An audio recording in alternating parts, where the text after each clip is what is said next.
Meanwhile, the Nigeria Civil Society Situation Room has commended the Independent National Electoral Commission (INEC) and security agencies for the largely peaceful conduct of the June 20 Ekiti State Governorship Election, noting that the Bimodal Voter Accreditation System (BVAS) functioned effectively in most polling units.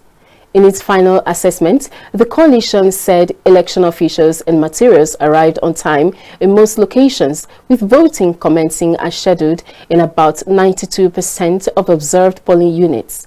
It also praised security personnel for maintaining order throughout the exercise. However, Situation Room expressed concern over persistent voter apathy, with turnout standing at 37.1%, despite over 1 million voters having collected their permanent voter cards, PVCs. The group also highlighted serious accessibility challenges affecting persons with disabilities, PWDs, elderly voters and nursing mothers, citing inaccessible polling units, inadequate disability-friendly facilities, and limited support services.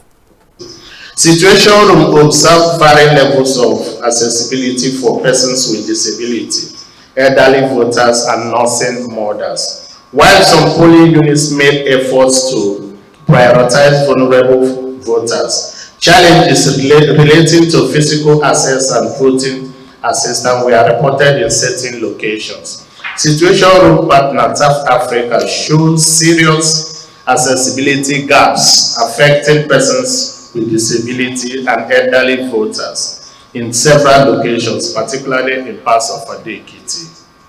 Key concerns include polling units located in inaccessible buildings with staircases, voting cubicles placed in ways that undermine ballot secrecy, relocation of polling units without adequate voter communication, and limited availability of disability-inclusive resources.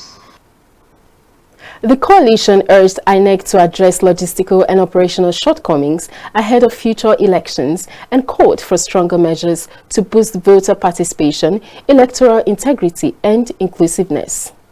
Alleged incidents of voter inducement in some polling locations, delays in the opening of polls in certain areas, inconsistent adherence to electoral procedure in isolated polling units, the persistence of low voter turnout despite extensive voter education efforts. These issues underscore the need for continued improvement in electoral administration, enforcement of electoral laws, and civic engagement initiatives. And also, unlike Anambra, there's so much widespread vote trading, because both citizens and the political parties were involved, even pricing and all that.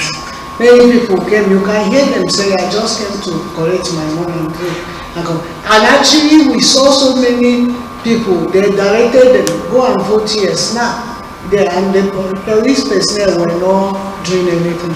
In few reported cases, we saw female road safety, civil defense saying you cannot, if you want to buy, go outside the line, distinguishing themselves. So there is nothing to say so much about the state governorship election.